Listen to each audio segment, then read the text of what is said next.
अच्छा, अगला सवाल जो है वो ये है कि क्या मर्द और औरत के वुज़ू में फ़र्क है या फिर सेम ही है।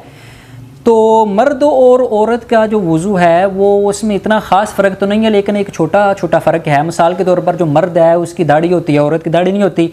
तो मर्द जो है वो जब वो अपना चेहरा धोएगा तो वो अगर उसकी घनी दाढ़ी है तो फिर वो उसका खलाल करेगा, और जो सुन्नत है खलाल करना। और अगर उसकी दाढ़ी जो है घनी नहीं है, बारीक है, तो फिर उसकी जो जल्द की तय है वहाँ तक पानी पहुँचाना जो है ज़रूरी है। लेकिन औरत जो है उनकी दाढ़ी नहीं होती तो वो वैसे मुँह वगैरह धोएंगी।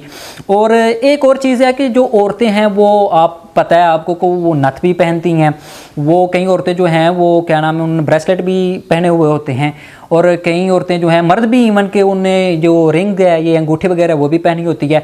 तो इसमें यह है कि नबी करीम अलैहिस्सलातु वस्सलाम की एक हदीस मुबारक है कि आप अलैहिस्सलातु वस्सलाम के बारे में आता है कि काना रसूलुल्लाह सल्लल्लाहु तआला अलैहि वसल्लम इज़ा तवद्दा हर्रका खातमहु, कि आप अलैहिस्सलातु वस्सलाम जब वुज़ू फरमाते तो आप अलैहिस्सलातु वस्सलाम अपनी जो अंगूठी होती थी, रिंग जो होती थी, उसको हरकत करते ताकि पानी जो है वो जिल्द की तह तक पहुँच जाए।